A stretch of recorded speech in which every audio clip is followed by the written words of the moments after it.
Okay. Hello, everybody.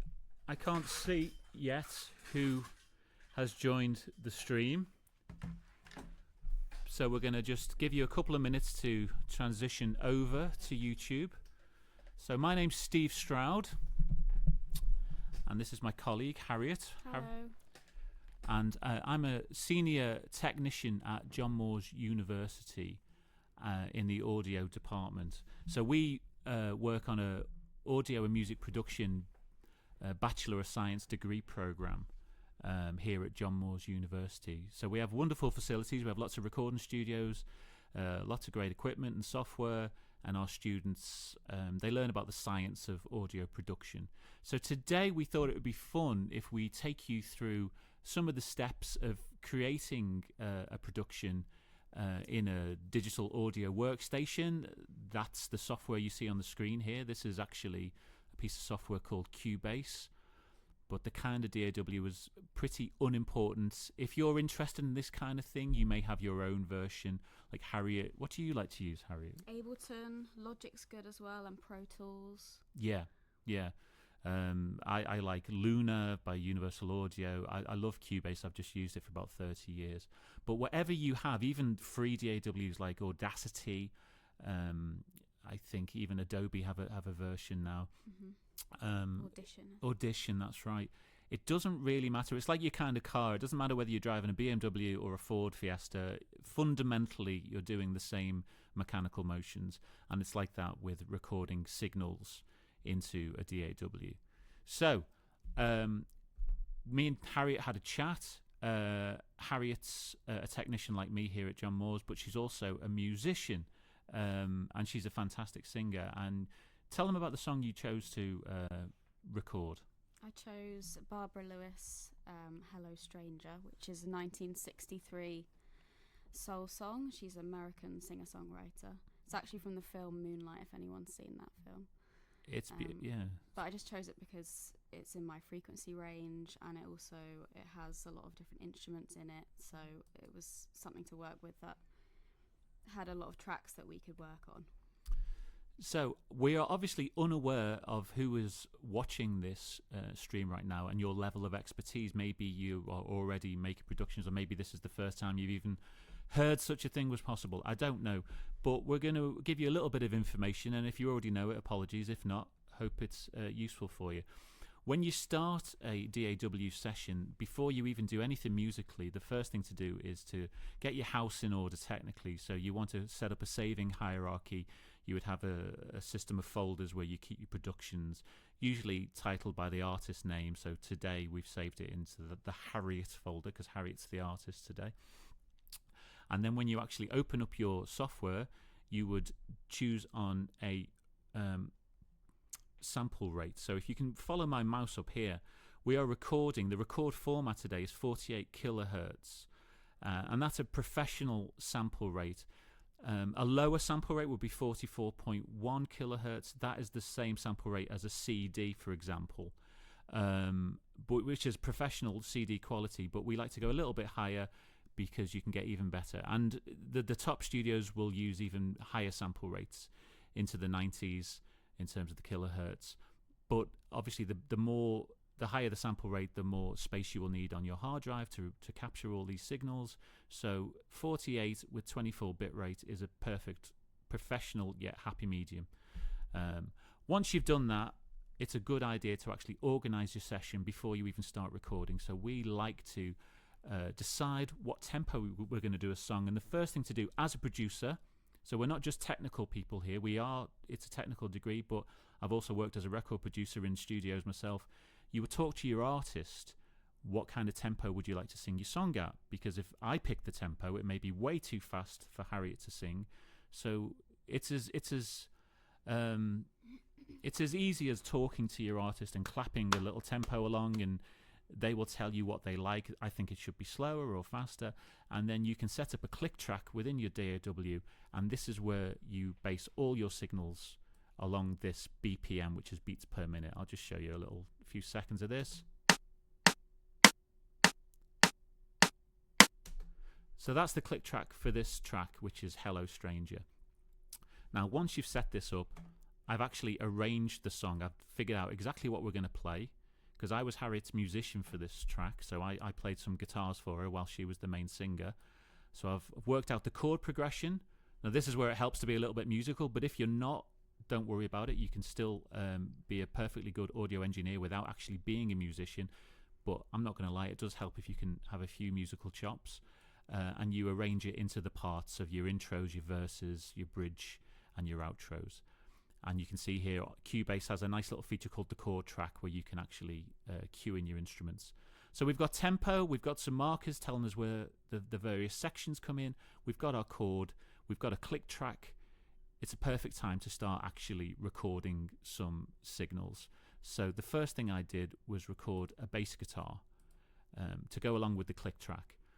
Now, if this was a full session, if me and Harriet were releasing this on a major label and we were on a major studio, we would probably have a drum kit and a brass section and all kinds of things going on. But we're just doing a quick half an hour little taster session for you. So we've kept it simple. I've just DI'd, which is direct injection, a bass guitar into my audio interface, which is an Audient ID44. Pretty good bit of kit. Plugged it straight in, no plugins, no nothing. I haven't even used an amp. Straight into your interface. And even if you've got a cheap audio interface at home, a USB one, this would work in exactly the same way. And I've just followed the chord progression with my bass guitar, which is just a cheap Squier guitar we've got here in the Department of Jazz one. And it'll sound something like this.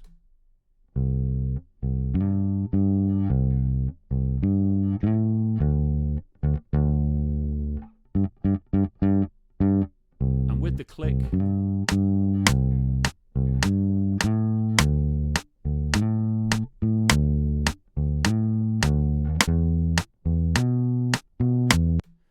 now you got to be kind. I'm not a professional bass player, but I gave it a good shot. I think it's okay. So once we had a rhythm section, we haven't got any drums on this track other than the click track. We've just got the bass guitar, so I'll show you the whole track. You can see from the waveform that there's a fair bit of headroom on this signal. What do I mean by that? It means that when I've actually recorded this bass into my audio interface, I've paid some fairly close attention to how hot the signal was coming in. That means how much gain was applied to that signal. So if we want to get technical, you would aim for about minus 18 dB full scale. So on your DAW at home, if you're recording a vocal or a bass or a synth or whatever it is, you'll have an input gain meter on your little meter bridge on your mixing desk on your bit of software. Make sure your input gain isn't going over that or wildly over that. You've got a little bit of wiggle room there, but if it's going into the red, if it's too hot, you haven't kept enough space there for the amplitude. So anything you add to that signal is going to cause clipping, which is when things sound really bad. So this headroom, this negative space you can see around this waveform, is what will allow us to add effects later on and still have it sound great. To give you a visual example, if you look at this red waveform, which is my bass, if we'd have recorded way too hot, it would look something like that. So if your waveforms are looking like that when you're recording, you need to turn your little gain knob down on your interface and have it looking more like that. And that's a fairly healthy looking bass guitar. And obviously, goes without saying, but you also don't want to go too low on the gain. If it's looking like that, it's a little bit too low on the gain. You need to bump it up, something fairly healthy. And like I say, minus 18 dB is a good starting point. So what did we do next? We added a guitar. So I got a nice new guitar, an Eastman semi-hollow, and I just basically followed the chords. Very simple. I'm not a fantastic guitar player, but good enough to play this one, I think. So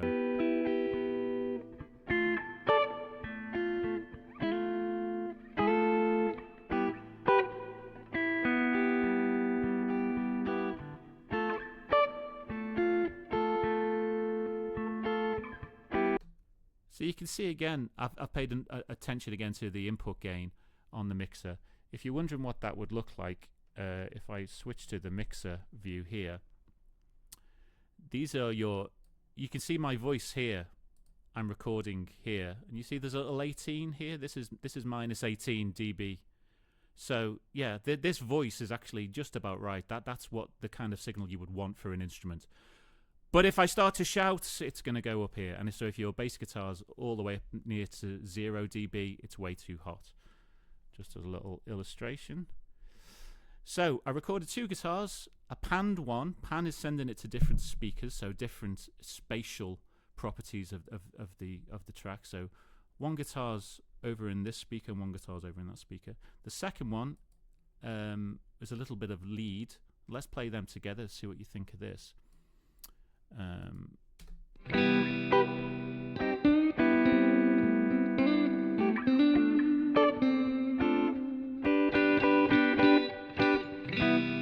put the bass in.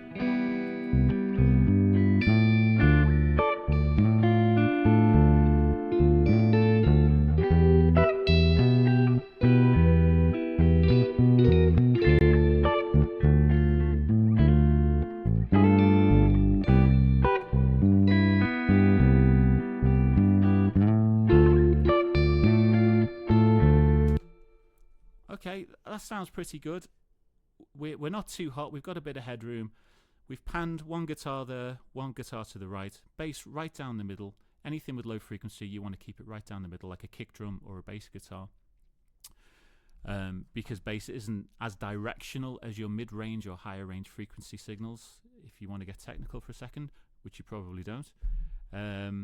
But once we have that's our basic rhythm section with rhythm guitar and a bass guitar, it was time to add some vocals. Now, the star of this show, I'm doing a lot of talking here, but the star of the show is Harriet, because she's the lead singer, and she's done a fantastic lead vocal.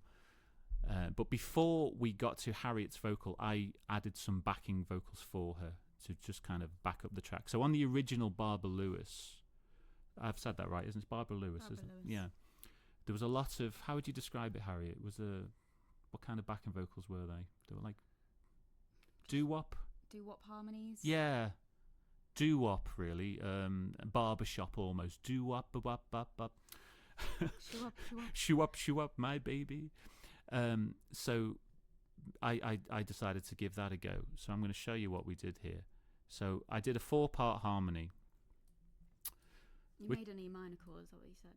Yeah, that's correct. Yeah. So I don't know if you guys have ever done any harmony singing, but it's a fun thing to get into if you're new to this. You're basically creating an instrument with your voice. If there's any guitar players in the audience, what would happen would be when you play a D chord, for example, it's a selection of notes, isn't it, that you're playing individual tones, but a collection of 3 or more tones makes a chord. And the harmony vocal is exactly the same. You are creating a chord with your voice. Now this song, you can see the chords here. It's C major 7, D minor 7, and there's a lot of E minor 7s going on here. I've created an E minor with my voice. So this is where it helps having a little bit of music knowledge, but even if you aren't musical per se, it's still just frequency. You're creating harmonic content. So let's hear what I did. I started on the E, and created this. She bop, my baby. She bop. Beautiful, eh? And then. And then if we add in a harmonic note, if we add in a harmony note, we do this. She bop, my baby. She bop. So that's the B, and then we add a third 3-part harmony.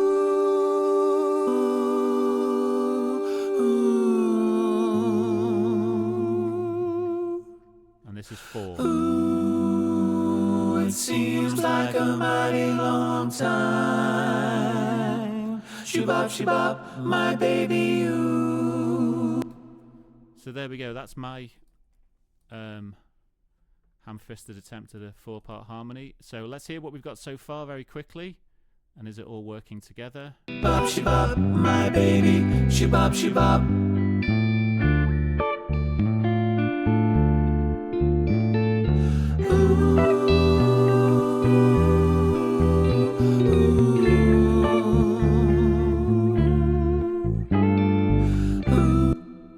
Yeah, not bad, but it's not great because we need a lead vocalist, and that's where she comes in.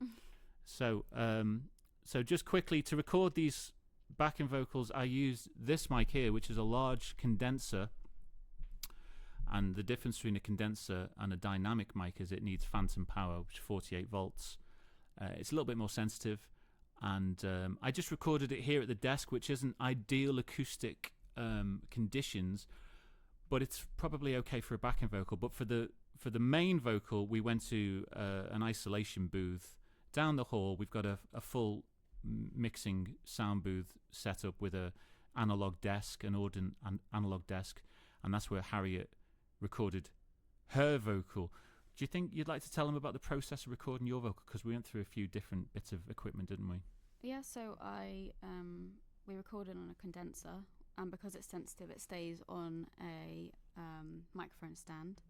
So we tried a few different versions with the condenser. And then I wanted to move around a bit more. I wanted to hold a microphone, so we changed to a dynamic, which is a bit more durable, a warmer sound. Do you want to just show them if they can hear the difference between the condenser and the dynamic? Yeah, sure. It's interesting to see if you can hear a difference. So here's the condenser, which is something similar to this, or the mic Harriet's talking into. So I'll just play you this same bit. This is the condenser. You stopped by to say hello to me. Remember, that's the way it used to be. Oh. And here's the same one, but with a dynamic. Same part as well. You stopped by to say hello to me. Remember, that's the way it used to be. Ooh. So to my ears, can you hear a difference? Yeah, I think the dynamic's slightly warmer. Yeah, I'd agree with that. Now, there's a downside to using a dynamic in a studio setting. Traditionally, dynamic mics are used on stage. When you see a singer hand holding a mic, it's usually a dynamic. It's usually a Shure. It's usually a SM58 or something like that. And I think that's what you were using. It was an SM58. Now, the downside of that, as a producer, is when people and artists are holding microphones, you're going to get some kind of handling noise. Just think about it. If I was grabbing this mic, you can hear that, can't you? And it's no different when you're holding a dynamic mic. So you will get extra noise and bumps and things like that. Here's a little interesting thing that might be good to know. We can do something called spectral editing these days, which was not really available to us 20, 30 years ago when I started this game. This is Harriet's dynamic performance we just saw. You see these, if you follow my cursor, there's like 4 spikes here down in the low frequency range. So let me just explain what you're seeing here. This is frequency here on the y-axis. So down at the bottom is bass frequencies, up at the top is higher frequencies, and somewhere around about here are your fundamental mid-range frequencies for vocals. And this follows the time domain in terms of the x-axis. So here we can hear a little bit of handling noise where Harriet's jumping around and doing somersaults and getting all into her performance and getting all excited. So you can probably hear it. You stop by to say. I can hear like clunk, clunk, clunk there, and that's where she's just sort of grabbing the mic, and it's just, see the way I'm knocking that mic stand? It's that kind of noise there. So a little bit of magic, we can now go in as if this was Photoshop almost, and we can paint out frequencies we don't want. So anything down sub 100 hertz range, you can usually quite safely remove without affecting the musicality of the performance. So you don't want to do anything round about here, which is the mid-range, which is the fundamental frequencies of a human's voice. I mean, interestingly, our fundamental frequencies are in this mid-range just because that's how we've evolved. I could talk for too long about this, but scientifically we've evolved. Basically, humans have evolved to hear babies crying, and there's an obvious reason why that would be useful if you want to keep a baby alive, isn't it? If you can hear a baby crying for help, you can go and rescue it. So everybody listening to this today, you hear these frequencies here much better than you hear these frequencies down here. So you can play with these a little bit in the spectral realm without actually damaging things. So now, You step back to say hello to me. so that, I don't know if it's just coming across on YouTube, but that has actually removed some of that rumble on that dynamic track for Harriet. And now we're back. And if it wasn't obvious, we can't do that in the time domain. This is, let me move that across so you can see. This is called a time domain waveform. So it just follows the waveform in time. I can't actually go into that and paint out little frequencies. You'd have to go to the frequency domain, which is this. So it's very scientific and it's very useful if you're doing noise reduction and things like that. Okay, but I digress, as I often do. This is Harriet's final vocal that we recorded. Look at it; it's a thing of beauty. It's a nice, healthy-looking waveform. You can see we've got lots of negative space. We've got some headroom, so we've got space to add some effects. What do we usually like to put on vocals? I'll get to this a little bit later, but EQ, compression, and some send effects like reverb is pretty common. You can see this funky, crazy line running through the middle of this waveform. And if you're not experienced with audio production, you might be wondering what that is. It's actually manual automation, volume automation. Now, why would you want to do that? So when humans sing, unlike a piano or a synthesizer, it's not just always like a rich note of a similar amplitude. Humans, you know, Harriet's voice will dip and she'll get soft at times, and then she'll shout, and then she'll get excited, and so the amplitude will really vary quite a bit. Now, this is why we have compressors, so that's not so much of a problem. But a little technique, a little pro tip is, if you can do some manual volume automation before you even get to the compressor stage, you will really smooth out the vocal, and your compressor won't have to work as hard, and you will notice your vocal takes will just start sounding a little bit more polished and a little bit more of an even dynamic range. You know, you're not jumping from high to low. So, you know, so what you actually do, you go along. It's a bit laborious, but you just go along and you select a part that you want to change the dynamic range on, like this bit, and you can literally lower it or raise it depending on what you want. So if Harriet had a little quiet bit like that, we'd raise it so it was more even with the rest of the track. Okay, and then that's what we feed into our group, and then that's what we feed into our compressors. So even just visually, you can see it's actually quite a healthy looking waveform. So let's have a listen to the majesty that is Harriet's vocal on its own for a minute. Okay. Hello, stranger.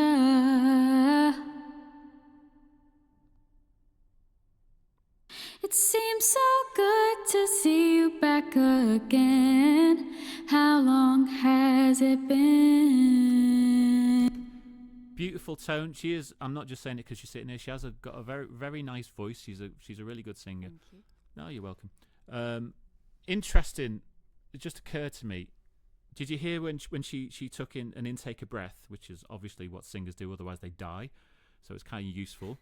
Breathing is always good. But singers will sing a line and then for the next vocal line, they'll take a big gulp. Now, you have an artistic choice as a audio producer to leave that in or to take it out. And it really does depend on the track. If you're doing a very organic jazz record, you don't want it to sound like a dance track, you can leave all the breaths in. You can even leave the mic noises in if you really want a live sounding track. So there's no hard and fast rule. If you're doing a very polished, auto-tuned EDM track, you're probably going to be taking things like that out because you're going to want that dancey, artificially kind of thing. So all of Harriet's vocal performances here you can see on this mixer. If I move this across, let me move us out the way there. Okay. I'm routing them all to a vocal group. So this is Harriet's vocal group. So every part of her performance, all on different channels, is going to one vocal group. And if we look at what's on this channel, we've got a noise gate. And what that means is we can set a threshold of amplitude to cut off if a signal gets too low. So in layman's terms, we can cut off all those breaths or little coughs or mouth noises, because when you've got very sensitive microphones, you can hear people kind of moving their lips around and smacking their teeth and all this kind of stuff. You can cut all that out with a noise gate, so it will only open up when she sings loudly, and that tends to be how we use a noise gate. We send it to a compressor. This is it's Steinberg's version of an 1176, which is a standard FET compressor. In a nutshell, we're just using it to reduce dynamic range. And dynamic range is the difference between the lowest part of the signal and amplitude. So maybe when Harriet's like smacking her lips, which is quite quiet, or breathing, but when she's really belting a note, that's the highest part of the amplitude. Yeah, it's controlling the peaks. Yeah, it's controlling the peaks, but it's also bringing up the lowest parts as well. So you're reducing the highest points of amplitude and you're raising the lowest points of amplitude to not exactly meet in the middle, but just reducing that dynamic range. And what I did with the manual automation before was help that process along. So now when Harriet sings, seems like a mighty long time. This is gain reduction. This is the peak. It seems like a mighty long time. So great. Oh. There she goes. And you're probably hearing a nice, hopefully nice, pleasant, echoey sound. That's a little bit of reverb.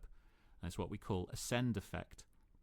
Things like EQ and compression are insert effects traditionally. So you put them into the channel, into the signal. Something like a reverb, a time-based effect, like a reverb or a delay or a chorus or a flanger or anything like that, you would use as an auxiliary send.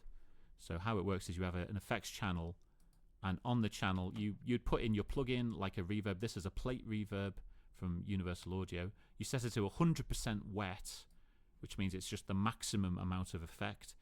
You set how you like it. I put a little high-pass filter on there. And then on the channel that you want the reverb to come on, you actually, where are we? Oh, it's this one. You dial in the amount of reverb you want. So let's see that. Oh, I'm so glad. So just subtle. You stopped by to say hello to me. Remember, that's the way it used to be. So the beauty of that is I've got a reverb effect send channel there, and I could send that to any of them. So if we decided that guitar wanted a bit more reverb, we could dial a little bit of the same plate reverb to that. There's things that you traditionally never have reverb on, like a bass doesn't traditionally have reverb on it, but there's no hard and fast rules in audio. You do what works. Okay, so we've recorded everything. We've done a little bit of editing. We've mixed it. So let's talk about how we would mix it. So let's unroot these. We've routed all these channels to groups. I've got a guitar group here, and it's panned left, and I've got a second guitar group panned right. We've got some... I like to put low cuts on signals, so it just takes out any rumble. So on this one, I would put like a low cut round about 80 hertz, something like that. And you can play with the steepness of the dB curve. So something like that. It just cuts off anything below that, which is usually not that musical anyway, unless it's like a bass guitar or a kick drum or something like that. And then your bass, you keep right down the middle. I've moved my backing vocals out of the way because Harriet's the star of the show. So let's hear what it all sounds like together. It seems like a mighty long time. Shabba, shabba, my baby, ooh. It seems like a mighty long time. Shabba, shabba, my baby, shabba, shabba. Sounding nice, I think. So the last final thing I want to mention before we jump back to Unifrogs and take any questions you've got is keep an eye when you're doing a mix. Keep an eye on your master bus, your stereo out. You don't want, if you watch the meter here, you don't want it up near 0 dB. See the way my mix is peaking around about -6 dB? That's about right. You can go a little bit hotter than that, that's fine. But you want to give yourself a few dBs of headroom, because when you master the song for commercial release, you're going to be introducing gain through EQ, maybe compression, saturation, like tape effects, things like that. So you don't want to be mixing right up flat before you send it to mastering, because then it's going to be harder for your mastering engineer to work with, and if you're doing it yourself, it's going to be harder for you too. So that's about it. We hope that was useful. Thank you to Harriet for her beautiful singing on this record. And if it's okay with you, we hope the stream worked and you could hear everything. We'll jump back to Unifrogs now, and if you give us a second to jump across the office, and then we'll take any questions you've got. Thanks very for much. listening. Thanks.